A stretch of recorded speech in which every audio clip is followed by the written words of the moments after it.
Hey everybody, it's Ed. Before we get started, I want to make sure you're aware of one of my favorite organizations in the West and also give you a really cool offer that's only for Mountain and Prairie listeners. The organization is the Free Flow Institute. I'm sure you've heard me talk about it before, and I'm going to keep talking about it because I think they do awesome work. Free Flow Institute builds opportunities for creativity, space, and access to wild places for writers, artists, and leaders of all backgrounds. Free Flow eliminates the barrier between you, your ideas, and your environment by bringing emerging and established writers, leaders, artists, and communicators together into wild landscapes. The lineup of Free Flow instructors includes many past guests of Mountain and Prairie, including Bill DuBois, Hal Herring, Brendan Leonard, Chris Latre, Heather Hansman, and more. I want to share two specific opportunities with you now, but I'd also encourage you to go check out their entire catalog of courses for 2022. Just go to freeflowinstitute.com. It's some of the greatest writers in the West on some of the coolest rivers in the West. And the best thing is, the first 10 Mountain and Prairie listeners who register for a 2022 Free Flow program will get $100 off their tuition. Just be sure to mention either Mountain and Prairie or me when you sign up. So the first of the opportunities is with Chris Latre. In June, celebrated Montana poet and storyteller and all-around great guy. Chris Latre will lead a 4-day creative workshop, a deep dive into writing about place on the gorgeous Blackfoot River. There's one full tuition scholarship available for this workshop, and registration closes on May 15th, so you better move on that. The second opportunity is with environmental journalist Heather Hansman, who's been on this podcast twice, once talking about her book Downriver and the other talking about her pretty brand new book Powder Days. Both are very good and two of my favorites.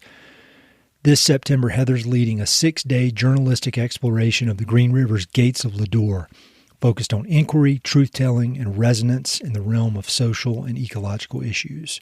Registration deadlines are approaching, so get in touch with Free Flow by visiting their website, freeflowinstitute.com, or shoot them an email at info@freeflowinstitute.com. I've got a link in the episode notes for both of those things. And seriously, don't forget to tell them that you're a Mountain and Prairie listener, because the first 10 Mountain and Prairie listeners to register will get $100 off of their tuition. I'm going to go on one of these trips one of these days. Not this summer, but hopefully next summer, because it's really great. And Chandra does an unbelievable job. So check it out.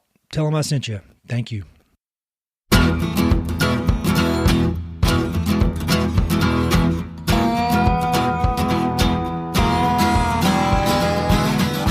Hey, this is Ed Robertson, and this is the Mountain and Prairie podcast, where I introduce you to some of the innovative individuals who are shaping the future of the American West. I meet most of these people through my work in land conservation or through my hobbies and interests that revolve around spending time up high in the mountains. My guests include ranchers, writers, entrepreneurs, conservationists, athletes, artists, adventurers, pretty much anyone who's doing important work, has an interesting story, and loves the American West. My guest today is Betsy Gaines Quammen. Betsy is a historian and a conservationist, and she's also the author of the excellent book American Zion, Cliven Bundy, God, and Public Lands in the West. Betsy has enjoyed a long career in the conservation world, working on issues ranging from grizzly bears in the West to fish in Mongolia to wildlife in East Africa. She also holds a doctorate in environmental history from Montana State University, where her dissertation focused on the Mormon settlement of the West and public land conflicts. With such a depth of expertise on such a wide range of subjects, I was thrilled to have Betsy join me for a conversation about her book, Public Lands and the West. American Zion has been recommended to me numerous times since it was published in early 2020. Many of my most knowledgeable friends told me it was a must-read for anyone trying to make sense of the present-day threats to public lands here in the West. Well, I finally read it a few weeks ago, and I can confirm that my friends were correct. The book provided me with much-needed, nuanced context for understanding both specific public lands controversies and broader political threats. It also provided fascinating insights into the mindsets and goals of the Bundy family, the people behind the infamous occupation of the Malheur Wildlife Refuge and the Battle of Bunkerville. I was also fascinated by the beliefs of the Bundys and their ancestors, and how their ideas about everything from religious texts to the U.S. Constitution have influenced public discourse in the West and beyond. Betsy and I connected last week and had a fun and educational conversation about everything from her career as a conservationist to her in-person interactions with the Bundy family. We started out discussing how she became interested in the West and why the Mormon settlement of the West became the focus of her work. We talk about the Mormon prophets Joseph Smith and Brigham Young and how and why Mormons settled in the West. We talk about how perceived persecution by the U.S. government has served as a faith-building experience for the Bundys and their followers, and whether or not the Bundys truly believe the prophecies that they preach. We talk about the Sagebrush Rebellion, the Malheur takeover, the Battle of Bunkerville, and how Betsy thinks about her personal safety when writing about potentially violent people. She also talks about how American Zion was positively received by her Mormon friends. She describes her current book project, and she recommends tons of books that I'm sure you'll want to check out. Links to everything are in the episode notes. It was so great to finally have the opportunity to chat with Betsy, and I sincerely appreciate her taking the time. Hope you enjoy this conversation as much as I did.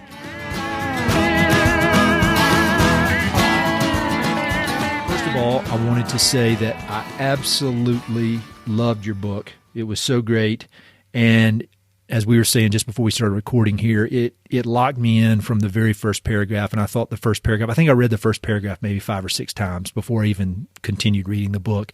So I was wondering if you could start out by reading that first paragraph to us, and then we'll kind of have a discussion about it. Absolutely. And thank you for saying that. I really appreciate it. I don't think of myself as a writer. So you are. Just you saying that makes me feel so happy. Okay, so I'll read it. A map of the American West is a Rorschach test. People see what they want to see as reflections of who they are. There are those who see the land solely for human utility, and those who see a realm for wild creatures. Some see the West as a place of colonization and genocide, where the indomitable mettle of indigenous people nevertheless endures. Some see a land of plunder, evidenced by slag heaps, old mining pits, and the abandoned equipment of long ago endeavors.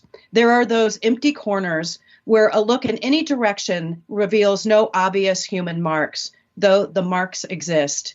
This is a land heavily trod. Dying towns punctuate the old highways, their main streets marred by boarded up windows, their schools emptied by dwindling enrollments. These towns are just miles from robust cities, ballooning with the influx of new residents and tech businesses. The West is a place of 1,000 destinations, on rivers, on mountains, on prairies, and on rocks.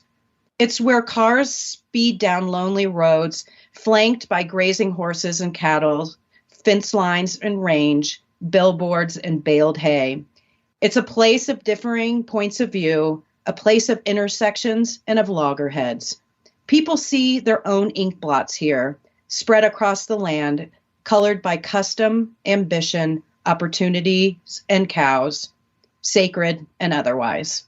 Oh, man. I just thought that was such a great, not only just a great intro to your book, obviously, but it's kind of like it's a summary of all this stuff that I've been trying to talk about on this podcast for the last 6 years. And I was thinking I want to dig into the book, which I just recommend people go ahead and stop listening, order it, and then turn the podcast back on. But how did the West enter your mind? Because you grew up in Cincinnati, and when did this become?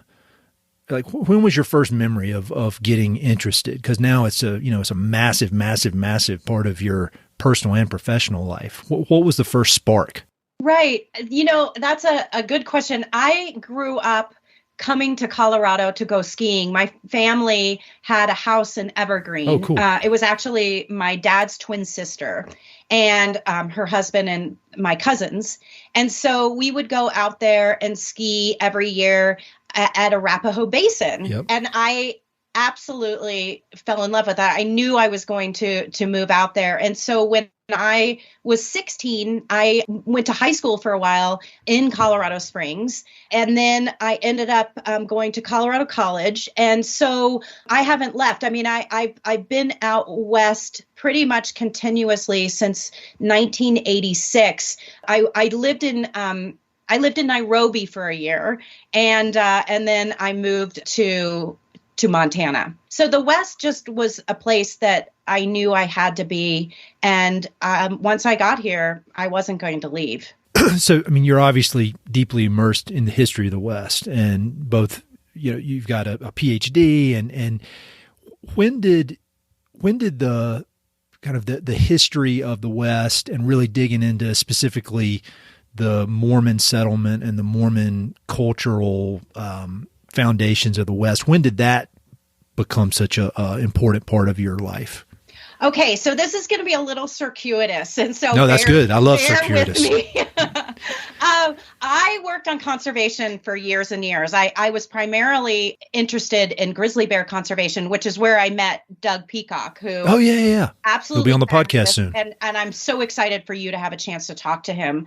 But I really was trying to figure out routes to bring in broader audiences. I felt like conservation, we were speaking to the converted, we were talking to primarily more liberal people, white people, and I really felt like if we were going to be successful in preserving Western landscapes, we needed to have broader coalitions. So I began to work with religious leaders, and I worked with everybody from evangelical groups in the West on climate issues to Jewish groups to Muslim groups to Buddhist groups. And we in the United States were working on pollinators. And I went to Mongolia to start working on fisheries there and worked on taimen conservation, which is a giant salmonid. But when I was doing, do you know it? Do you know that fish? Yeah, I know it. I've never seen one in person, but I know what you're talking about. It gets to 6 foot, it's a giant fish. And it had a sacred place in Mongolian Buddhist culture. And I really liked looking at how religions framed landscape and how conservation was a modern notion, conservation biology, I should say, but that there were messages in sacred texts. So I was going to do my PhD in Mongolia, and then I realized that looking at primary texts in Mongolian, it would take me so long to get, because they have a Mongolian alphabet, but then they also have Cyrillic. And in any case, it would have taken me 20 times as long to learn how to read primary texts in Mongolia than the PhD, the research on conservation. Sure. So I thought, well, why don't I look at a religion in my own backyard?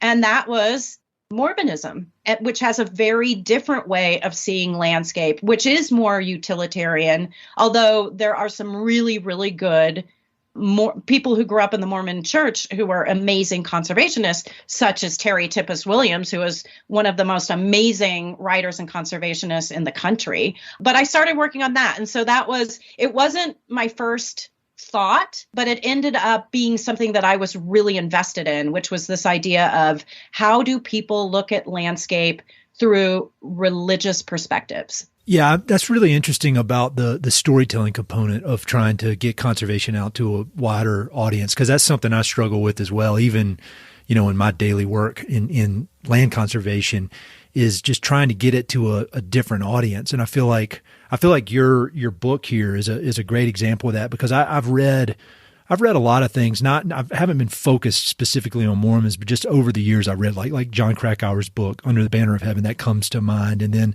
like I listened to the podcast Bundyville, and just all these little dots of data about the Mormon settlement.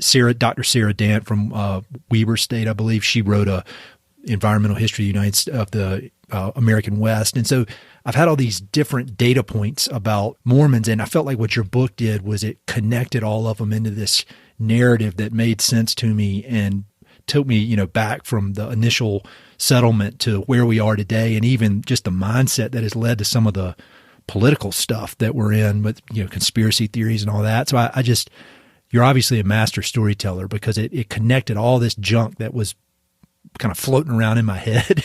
And so I just really appreciated all your work on this. Maybe, Thank you. Yeah. Well, I was thinking, I don't want to just like go through every chapter of the book, although I could. I just encourage people to read it. But I think maybe the best way to start is by talking about the the occupation of the Malheur Wildlife Reservation.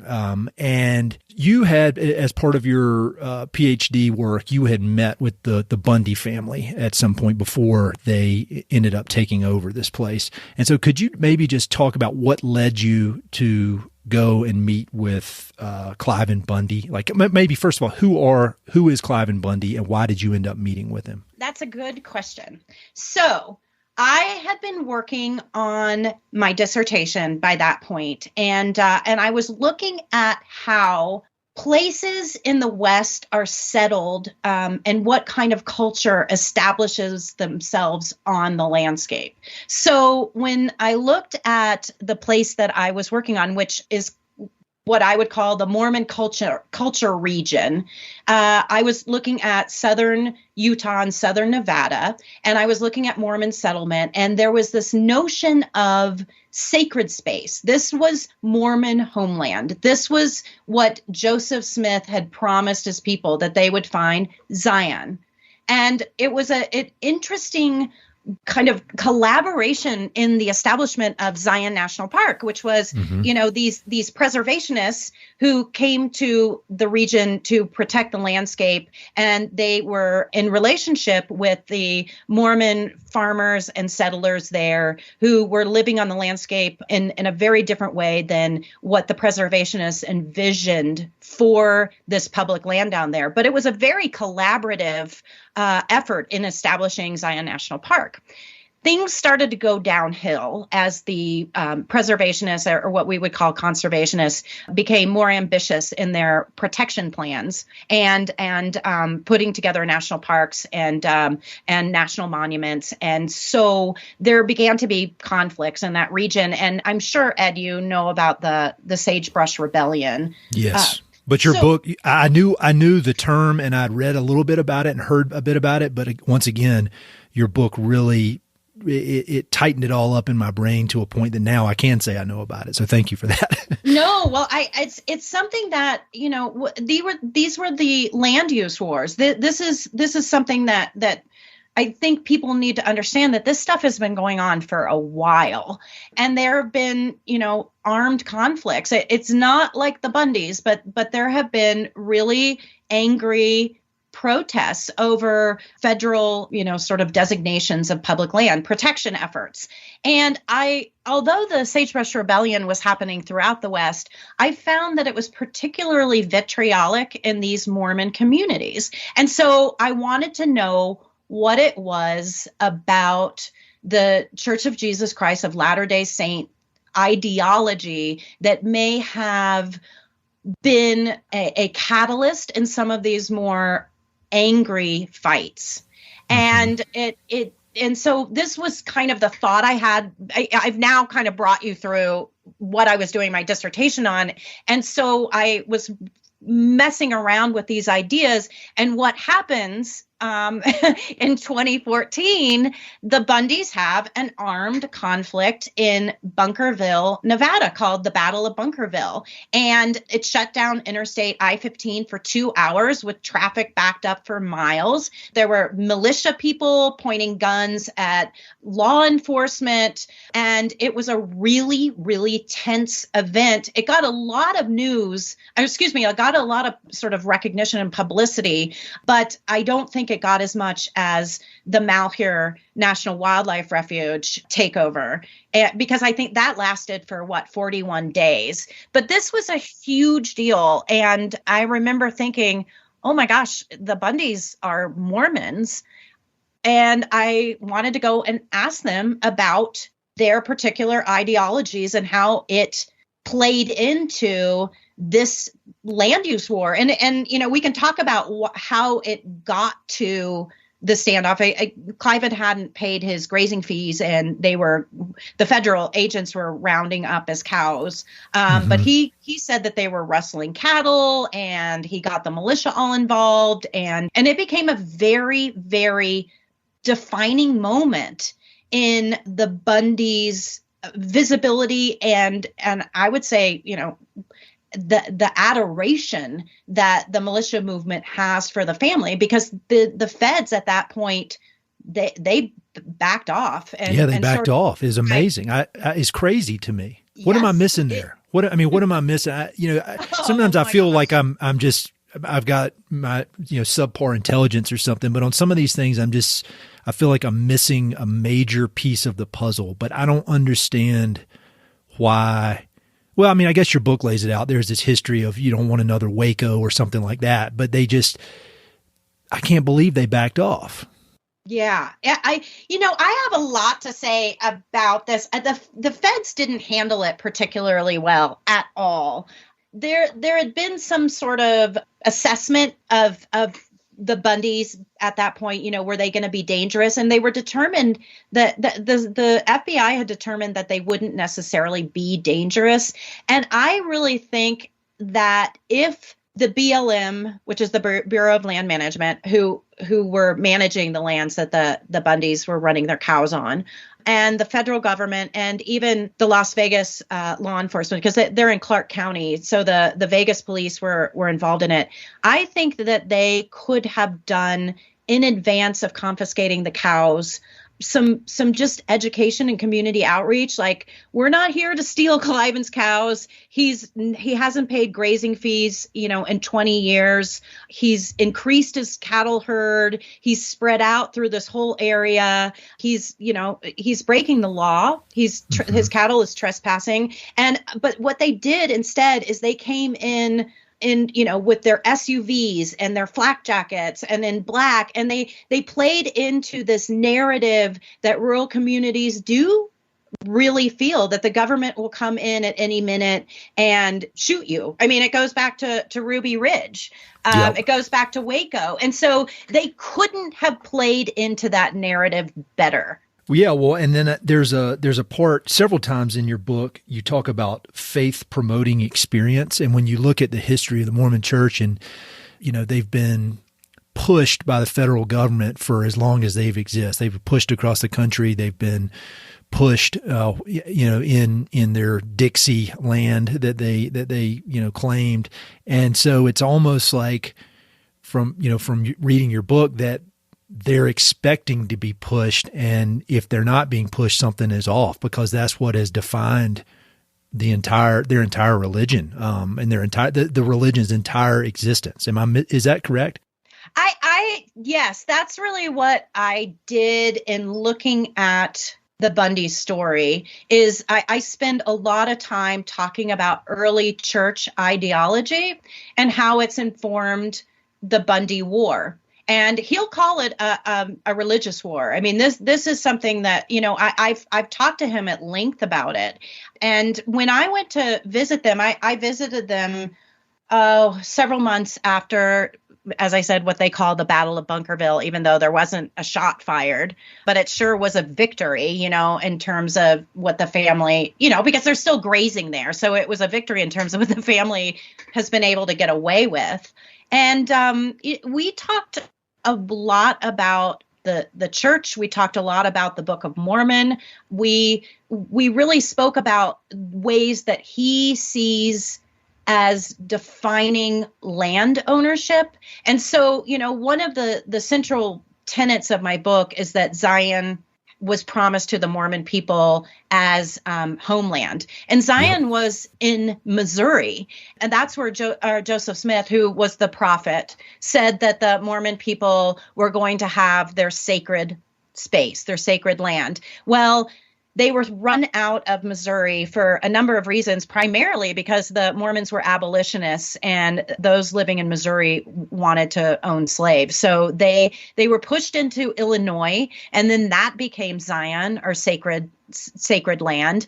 And at that point, Joseph Smith was getting increasingly ambitious, and he also was not as secretive about his polygamy as he had been initially. And he was starting to piss off his own church members.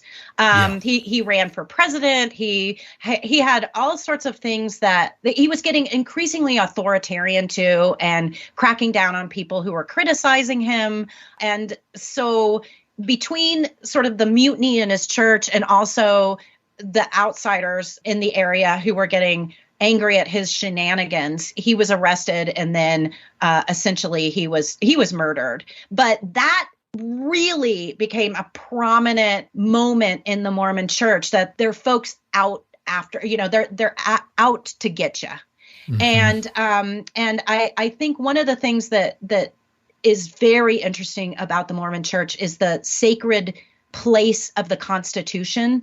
And, yes, definitely. This is an American religion that can make the Constitution be one of their sacred documents. I mean, that's fascinating.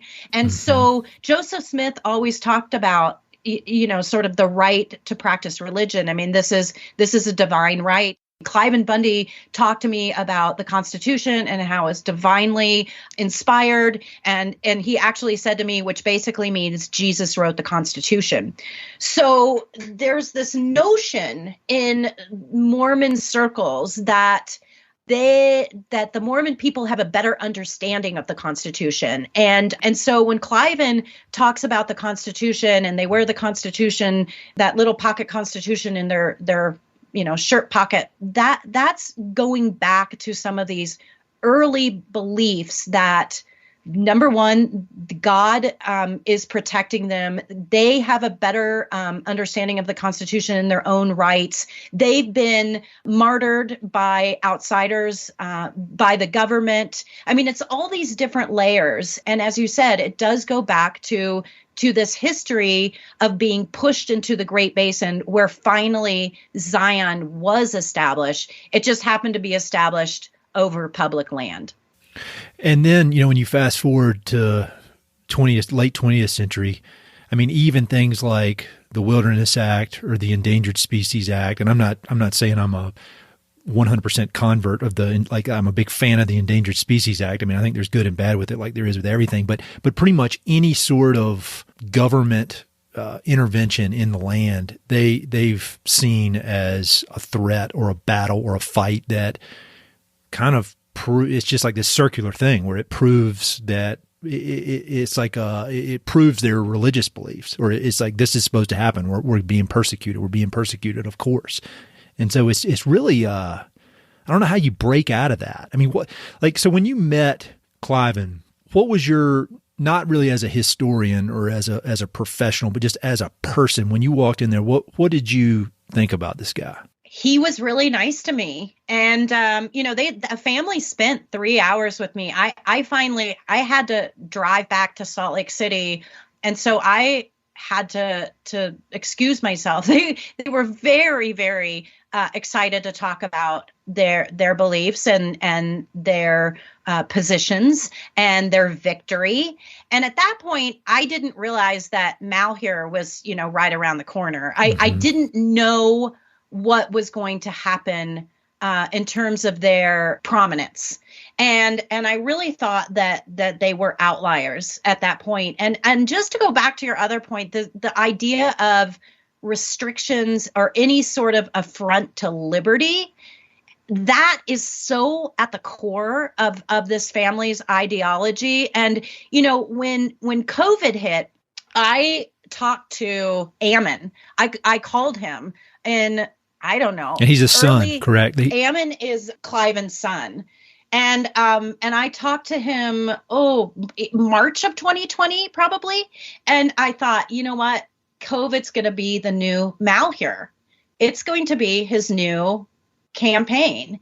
And lo and behold, that's exactly what's happened. It's this complete aversion to any sort of, affront to liberty, as I said, and whether it's, protecting the desert tortoise, or it's limiting the number of AUMs or the cow-calf pairs on public lands, which is, what some of their neighbors are fighting right now in and around Monroe Mountain, which is in Piute County, or wearing a mask.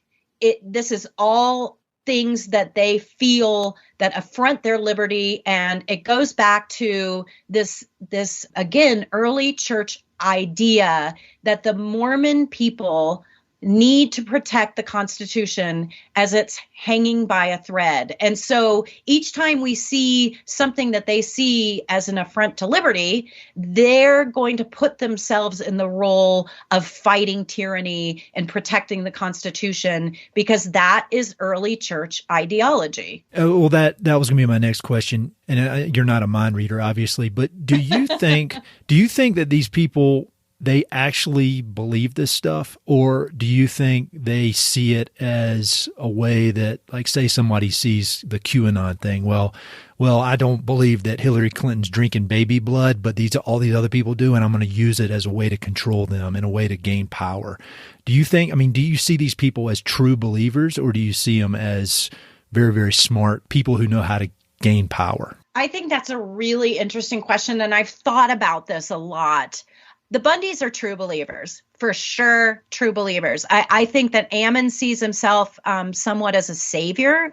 I think that Cliven carries on because he feels like this is his religious duty. He's been talking about these things for a long time, and it ties into other right-wing kind of Mormon philosophy that's more modern. And I'm thinking in terms of Cleon Skousen, who I talk about in the book too, who's, this is somebody that Glenn Beck has embraced. And Cleon Skousen, is John Birch Society, and he is somebody who fought against the communists. He died, I believe, in 2005. So I would say to you that I would think that Glenn Beck embracing some of this is more, I don't trust him in terms of, really buying this fully. I think he's being manipulative, but the Bundys, I really do believe they think all this is true. And I also think they feel they have a divine mission. Have you spoken to them since this book was published?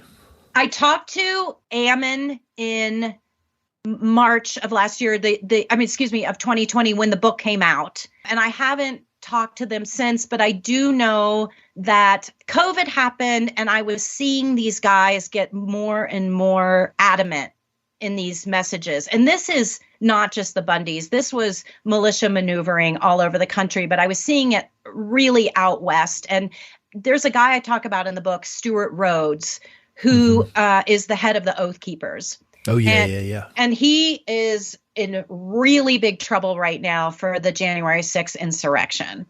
So the Bundys have these networks that are very broad, and that are fighting. I really think that the public land battle between Oregon and Nevada, and Oregon was more of a, and this is strange in the way I'm going to explain it, because I think Oregon got a lot of attention, but Oregon was not as widely supported by militia networks as the Nevada standoff. So that's the Malheur versus the Bunkerville, right? Right. Yeah. Right. Okay. The Malheur was infuriating, and it was protracted, and it was egregious. But the Battle of Bunkerville brought in a serious coalition of militia guys that are still incredibly active today. In fact, way more active today. And as I said, Stuart Rhodes, who was at the Battle of Bunkerville, is one of the central. They're looking at him as one of the central architects of the January 6th insurrection.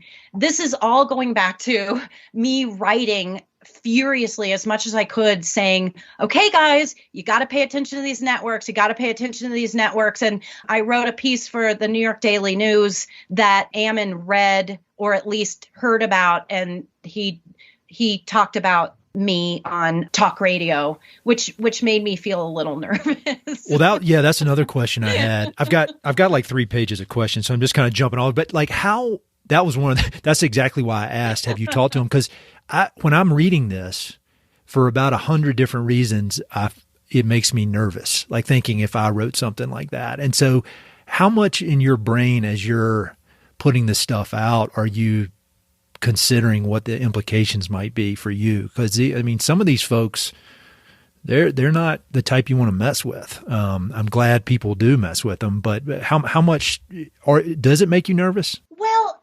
yes. I mean, but at the same time, I'm looking at what these guys are doing, and I feel like it's important for me to say, please pay attention, please pay attention. Now, that said, I had one of the Bundys, biggest supporters reach out to me and say, thank you so much for being so fair in your portrayal. Yep. And I've been on his podcast, and his name's Vincent, and he's wonderful. And he, so I've been gratified in the sense that I was not out to belittle the Bundys. And I think that there's been some stuff out there that people have taken pot shots at them. Yes. And I think that's not only is it dangerous, but it's not fair, because I think that in order to understand why they're doing what they're doing, we need to really seriously look at their history, their motivations, their ideologies, because I'm not scared of the Bundys, but I'm scared of what the Bundys are doing. Yeah. Well, and that's another question I had written down here is, knowing all of everything and what they're doing. So say somebody's listening to this that lives in downtown Denver. Say it's a person, a private equity, rich dude who likes to go elk hunting on public land. Why should he care about any of this? Well, what threat are these people out in Oregon or in Nevada? What threat are they posing for somebody in Denver who likes to go out a few weekends a year and enjoy public lands? Well, that is also a good question. Number one, the Bundys don't believe that there should be public lands, and they've got support with Mormon politicians. I mean, Mitt Romney is not a big public land supporter. Mike Lee, if he was ever appointed to the Supreme Court and he was being considered, he would say that constitutionally public land shouldn't exist. I mean, there are some real powerful people who share some of the Bundys' ideology about public land, and that should concern all of us. It's really public land being something that your Denver elk hunter appreciates. But, I think that in the West, public land is one of the most important assets that we have. And Yep. It is under threat, just the idea of it. But the other thing is, I think the Bundys are just, and I don't want to always single out the Bundys. The Bundys have built a huge network. They have a huge network. And so when I say I'm not scared of the Bundys, I am scared of the people they're inspiring, I guess. Yes. is what I'm really sort of focused on. But these little ways of protesting, and I shouldn't say little, I mean, they've both been armed protests. They're testing to see if they can get away with it. And so far, they haven't really faced any sort of repercussions. Not really. I mean, they awaited trial, they were in jail, but they've gotten away with it. And the thing that was really creepy about the Malheur Wildlife Refuge takeover is that they went into Burns, the town nearby, in advance and tried to set up a shadow government. And they may have gotten away with it if this town had not been, at that point, fairly collaborative with the government on land management of the refuge. The Fish and Wildlife Service and the BLM had been collaborating with ranchers for 10 years on management of the refuge. And so the relationship between the feds and the local people were pretty strong. But if you go into a rural community on the border of public lands that hates the government and does not have a good relationship with them, and the Bundys come in and try to convince you to set up shadow governments, that's a danger. And that's what I'm writing about in this new book, some of the threats that the West is facing and this continuing power of the militia. Some of the things that they're conceiving in terms of circumventing federal authority is pretty creepy. And it's also, putting together kangaroo courts and trying government officials. That was something that they were talking about with Gretchen Whitmer's kidnapping, that they would put together a jury to judge whether her COVID protocols were illegal. And so if you was she the governor of Michigan? Yeah. But the way that they're testing things, Burns could have gone a very different direction. The Malheur Wildlife Refuge could have gone a very different direction. And if they keep trying to do these armed actions, and they're figuring out what works a little bit better and figuring out what works a little bit better, this is something that their networks involved with the January 6th insurrection, testing. This has been something that they've done at the Capitol in Oregon. They've done at the Capitol in Boise, but they just keep trying and getting a little bit closer to being a little more successful. That's the thing we have to look out for. And it's going to happen again on public land. So, a lot of this that we're talking about is focused geographically here in the West. But one thing that struck me when I was reading your book, particularly when you were talking about in the 90s when the Clinton administration took over and there was this rise in the militia group that was kind of somewhat tied in with the Sagebrush Rebellion folks, and this just these endless ideas about conspiracies. The government's coming for us, they're coming for us. In your opinion, how much of that kind of talk in the West with these militia groups and with the sagebrush people and all that, how much of that planted the seeds for where we've gotten today with stuff as crazy as the QAnon and just this pure insanity? Because that was before the internet when they were doing that stuff in the 90s. And now here we are. Do you see that as planting the seeds for some of the, I say nonsense, but it's not nonsense because it's a real threat, but the craziness we're in 2022? Yeah. And I would say that some of the stuff they're borrowing from goes back centuries into these anti-Semitic conspiracies, the Rothschilds, which was a banking family and that they tied to New World Order. And you can see that happening for a long, it's got a long history. In the 90s, the New World Order, they were tying to Rio. It was the 1992 United Nations Earth Summit to address sustainability in the 21st century.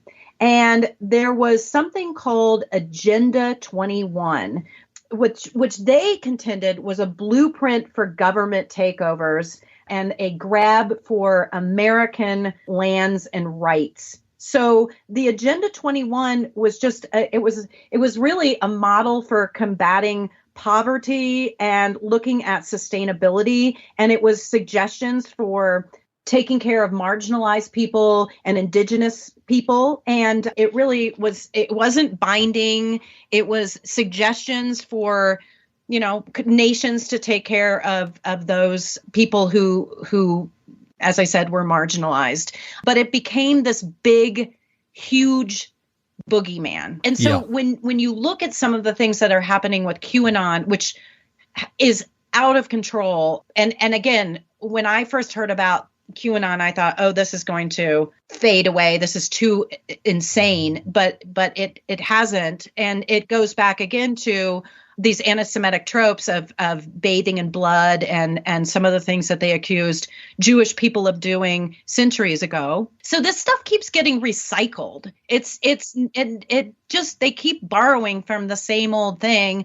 And it's extremely dangerous because, again, you're talking about people who, who's talking about these things that, do they really believe it? Or is it something that they're using to manipulate? There are a lot of people using QAnon to manipulate other people. And I think that it's pretty scary that there are politicians who are willing to be that.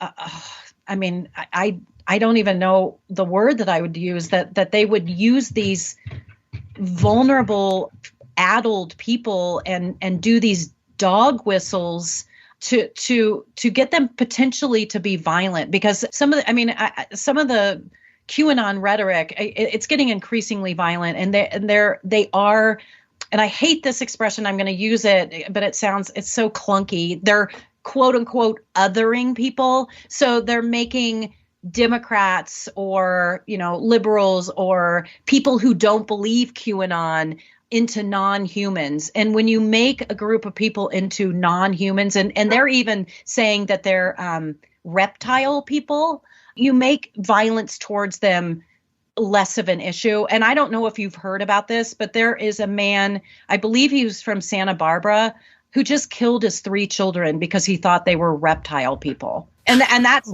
he murdered them. He actually murdered them. And I think that happened at the end of 2021.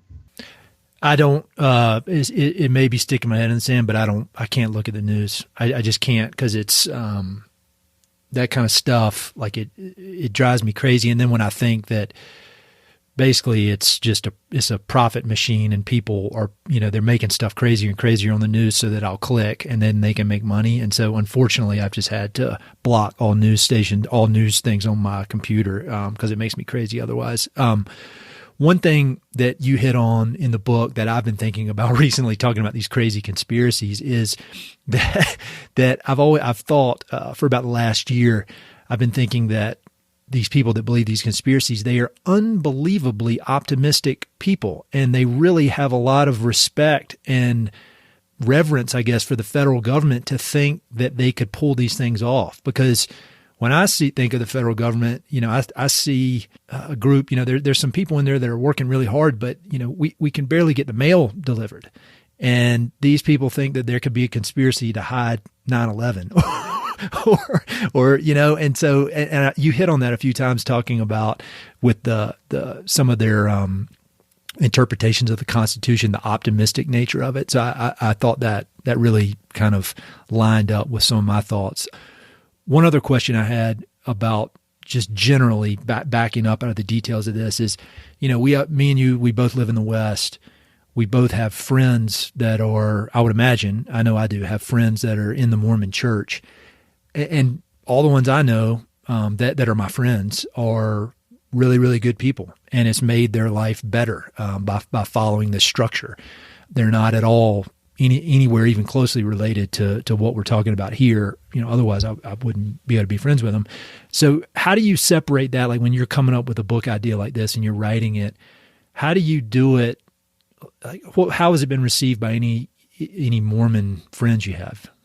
Yeah, I have a lot of Mormon friends and who I just adore. Yeah. Some of my favorite humans. I tried so hard with this book to be so careful and to differentiate the Bundy family and some of their beliefs from the mainstream Mormon church. When they took over the Malheur Wildlife Refuge, the church issued a statement that essentially said you cannot justify this takeover with religious doctrine or the Mormon doctrine. And so they have really made it clear that they don't support the Bundys' actions. I don't know if they've been excommunicated, the family. I don't know that. I wouldn't know that necessarily. As they've gotten more, what word would I use, empowered and have, sort of drawn broader circles, I really do wish the church would take more of a stronger position. But I also know, Ammon has come out and said, we have very big support with church leadership. He didn't mention names, but it's the kind of mid-level people that don't support us, and they've been taken over by socialists. Some of the same rhetoric that you hear in terms of being aimed at the Democratic Party. But I think it's really important, and I appreciate you bringing that up, that the Bundys do not represent the Church of Jesus Christ of Latter-day Saints. They are LDS, but they don't represent LDS. Yeah, and I felt like throughout your entire book, you make that very clear. But for folks who have not yet read it and are just listening to this, I wanted to make that clear. And I think the fact you were talking about going on that the guy's podcast that is associated with the Bundys, and that even he thought it was a fair look. I mean, I was very amazed at your ability to kind of walk that tightrope of putting all the information out there, but not at all adding any emotion, attaching any sort of emotion or judgment to it. I feel like that's probably a combo of your training as an academic with just being a really good writer. So, again, awesome. Thank you. And, I have been on a podcast done by a Mormon guy, really funny, really cool guy who had been excommunicated. And then he's back in the church's good graces. Oh, wow. And he was really angry at the Bundys, and saying that it made him mad that they hadn't been excommunicated. And I've had both reactions. I've had people who were mad at me, LDS who were mad at me, who gave me kind of mean reviews. And then I've had really nice interactions. I had this guy who was in Logan at Utah State and, grew up in the church. And he called me and I loved talking to him. He really liked the book. And we became friends during, kind of lockdown when everybody was sort of just barricaded in their houses. And I loved talking to my new friend who had been a professor at Utah State for years and years. And we just had lots to talk about. And I had a lot of people reach out to me after the book, and I appreciated it. I had good reactions. I had bad reactions, but primarily people just wanted to talk. Sure. Well, and that brings me to the next subject. You're teeing me up perfectly on all your answers, because it's like you're reading my list. But talk about what you're working on now, because I think making these connections and having these deep conversations and finding common ground as humans, even if you may disagree on certain topics, I think that plays into what you're currently working on. So, yes, one of my favorite things to do, and you and I talked about it a little bit because you like to do it too, is be in conversation with people.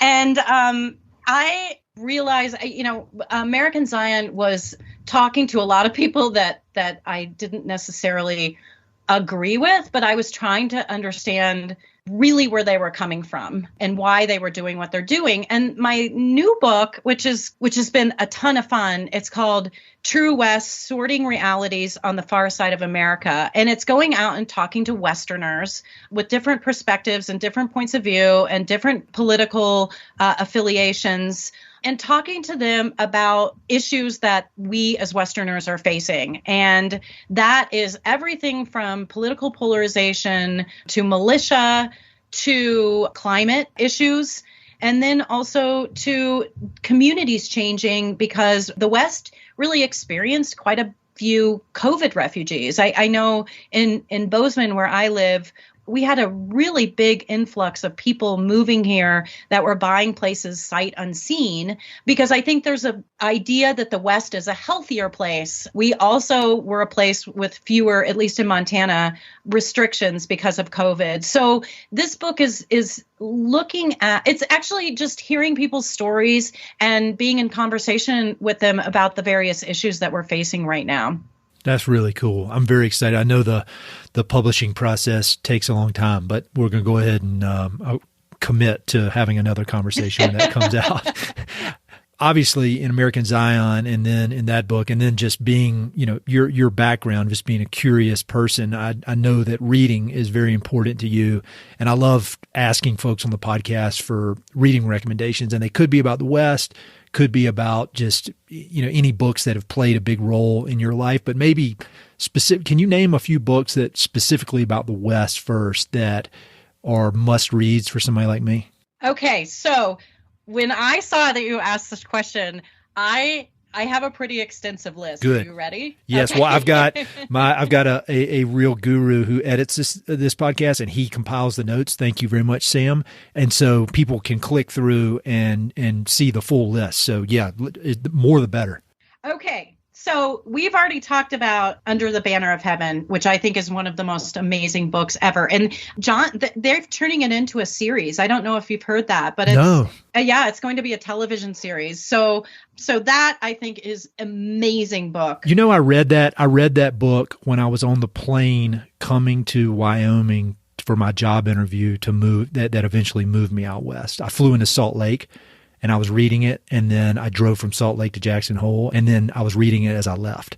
And so that book really, it's kind of burned into my brain because I read it at really my first time moving, it was when I was moving to the West. So I've got a connection with that book. Well, it is remarkable. I mean, I read it again while writing American Zion and just was reminded of how, talk about an exquisite writer. I mean, he's just brilliant. And he's a really good guy. That's what I've heard. Yeah, he's wonderful. My other book that I love to pieces is Fool's Crow. Do you know that book? No, by James I do not. Welch? Oh my gosh. Okay, so James Welch is Blackfeet. And he's since passed away. He was at University of Montana in the writing department there. But it's a gorgeous book about a vet that returns to the reservation and his struggles kind of reassimilating and to life on the reservation. It is so beautiful. It's absolutely exquisite. And Close Range Wyoming Stories by Annie Proulx, which is every one of those stories is so gorgeous. And It also includes Brokeback Mountain, which is, but her writing, there's one scene, and I can't remember what story it is. It's in that book, but it's these kids that live way out away from civilization. They're Wyoming kids. And one day, I'll never forget this. It's the most amazing description. One day, this little kid gets a piece of candy and he puts it in his mouth and spits it out because there's too much taste. Huh. And I just thought that's what makes her brilliant. I mean, I love Annie Proulx. I think she is incredible. Another book that I would recommend is Ceremony by Leslie Marmon Silko. She's part of the Laguna Pueblo, which is Deb Haaland's nation. Oh, yeah. Okay. Ceremony is an unbelievably beautiful book. She also talks about a vet coming back from war and how the struggle of an Indigenous person coming back after serving, and she really focuses on the fact that as a soldier, the young men were seen as such heroes, and then they come back after war and they are once again relegated to this, racist society. And it's an exquisite and really, really brutal book that I would recommend. And then we talked about it earlier, Housemaid of Dawn by M. Scott Momaday. And that's beautiful. It won a Pulitzer Prize in 1967. And he is a gorgeous writer. He's Kiowa. And he, again, writes about this very strange sort of situation that Indigenous people are in, where they have to navigate between two different worlds, which is the white world and the Indigenous world. And it's a beautiful, beautiful book. And then the other people I would recommend reading for sure, Chris Littré is incredible. Oh, yeah. Annie Helen Peterson is a beautiful writer. She doesn't always write about the West, but she's incredible. And Hal Herring, have you had Hal on? I have. He's awesome. He's turned into a good friend too, and kind of a mentor in a lot of ways. He's awesome. Love him. He is just incredible. And then Russell Rowland, who wrote 56 Counties. He's a Montana writer. Yeah, I know who he is. I haven't read his stuff, but I've heard great things about him, both his writing and him as a person. Oh, he's just great. Juanita Brooks, who is a really brave Mormon woman who took on the church. She wrote about the Mountain Meadows Massacre, which I write about in American Zion. And she called out the Mormon church for having a role in it and was nearly excommunicated herself. She wrote in the 50s, and she is, I think she's such a brave and cool woman. I just love her. Terry Tempest Williams, Rick Bass, anything by them, Doug Peacock, who you're interviewing in a couple of weeks. Yep. And then I would have to say all the writers at Torrey House Press, Amy Irvine, and there's so many amazing writers. Torrey House Press is a Western publishing company. They published American Zion, and they have so many amazing writers. I mean, they're a wonderful organization. They're a nonprofit, and I just love them. No, I agree. And I actually had that on my list, was to give them a shout out, because as we were talking about before we started recording, I was on the phone with David Gessner, an author that's been on this podcast 3 times. And he's another person, of course. Yeah, when he's published through, his most recent book was through Torrey House Press. And I feel like they're one of these publishers where you could pick up any book that they've published and it's going to be awesome, even if you don't think you have an interest in what it's about. And before I started talking to authors, I didn't understand anything about publishers. I mean, they talk about book published by so-and-so. I'm like, who cares?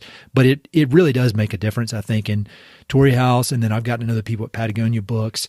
It's like they curate these amazing storytellers and authors and put work out that really makes the world a better place, and you can learn so much. And so Torrey House Press is awesome. And then speaking of books, there was one you mentioned in your book, American Zion, called Fantasyland.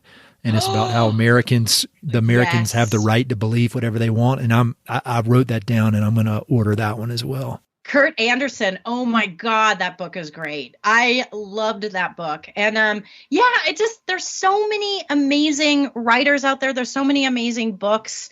And that book does a really good job of explaining why we are where we are. And you brought it up before.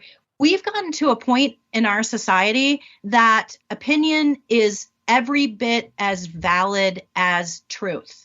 Mm-hmm. And so I don't know how you build on that, because it's truth has lost its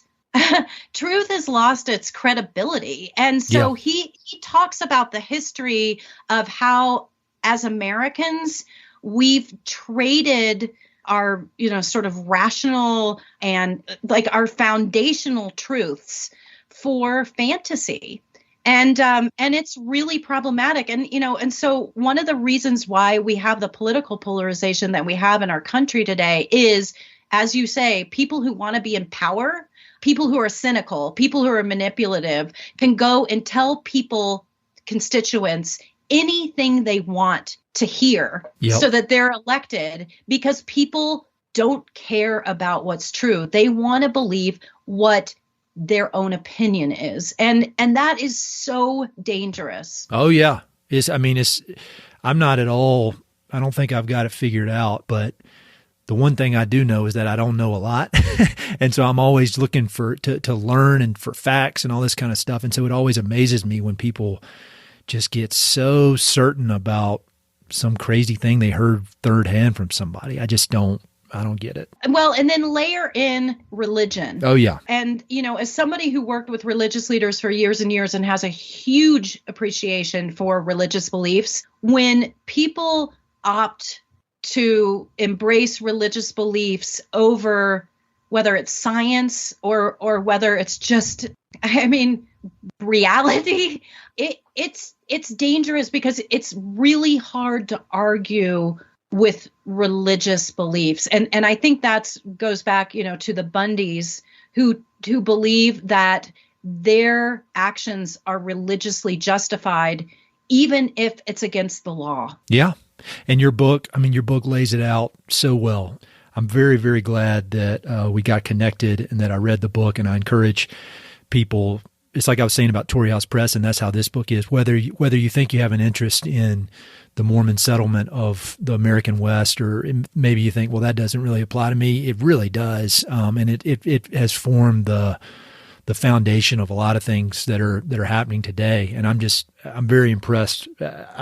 Whenever I talk to authors like you, it's like some recreational basketball player talking to a NBA player. I don't understand how you do it. I do it enough to where I have an appreciation for how damn hard it is. And so, great work. Not that you need my approval, but great work on the book. Final question. People who listen to this podcast love the American West in one way or the other, and they're from all over the place and really like all over the world, which is crazy. Do you have any final kind of parting words of wisdom from everything you've learned from your career out here? Oh my gosh, that is a toughie. I think, what would I say? I as a historian, I think it's really important for for people who live in the West to understand its history, in part so that we don't repeat it. And so I do think knowing the history of the West, knowing the history of public lands, knowing that, these were and still are sacred lands for Indigenous people, I think it's really important to understand the significance that these lands have to the Native people who still live here and who still have huge reverence towards these lands. And also look at our own role. I mean, I think that it's easy to love these lands to death. And there's so many people. I was just listening to NPR this morning, and they were talking about the record numbers of people coming out to the national parks out here, and to look at our own role in making sure that we don't love the lands to death. Because one thing that I know after talking to as many people as I've talked to while writing this new book is whether you're Ammon Bundy or whether you're, you and me, we do it in different ways, but we really love the land. And it's a weird thing to say. I mean, I would say that the Bundys have a love for the land, even though they do what they do. Oh, definitely. And just to look at how are we using it and how are we passing it on to the next generation? I think we, what the way the Bundys are using it is not sustainable, obviously. But what are we each doing? I mean, how are we going to be more careful with something that's absolutely irreplaceable? I think that's perfect advice. And I encourage people to check out American Zion and then be anxiously awaiting your new book. And I know you're writing hard right now and you're in the middle of it. So it means a lot that you'd take the time out of your schedule to chat with me. And I'll look forward to hanging out in person one of these days. Ed, I can't tell you how much I've appreciated this. I love your podcast. You're so humble. And I think you should know that you are a ton of fun to listen to. You've got great authors and figures and characters that you pulled into this program, and it's just been a joy. I so appreciate you having me on. Hey, it's Ed again. Thanks so much for listening to the podcast. I know your time is valuable, so it means the world that you spend it listening. If you want to support the podcast and help it to continue to spread and grow, there are a few ways you can help. Number one, pass it along to a friend or share it on social media. Word of mouth recommendations are the most powerful way for ideas to spread, so I'd love it if you could share the podcast with a few pals who might enjoy it. Number two, you can go to Apple Podcasts and give it a 5-star review. Good reviews encourage the Apple overlords to suggest the podcast to others. So there's a link in the notes if you'd be so kind as to give it 5 stars.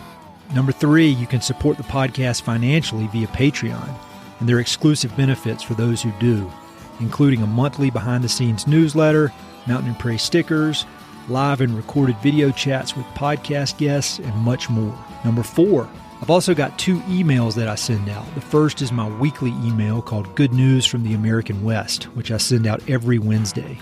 It's only positive news, something we can all use a little more of these days. And my other email is my bi-monthly book recommendations email. One email every other month with 5, 6, 7, or 8 books that I've recently read and highly recommend. The thousands of people on both of these lists will vouch for me. No spam or other funny business. And number 5, finally, check out my online store for Mountain and Prairie stickers, shirts, and coffee mugs. I've got some really cool designs from Western artists with more on the way. So head to mountainandprairie.com/shop to check it all out. I'd love to connect with you. I'm on Instagram and LinkedIn, so look me up on either of those platforms by my name or through the links on my website. All right, that's it. Thanks so much for your support.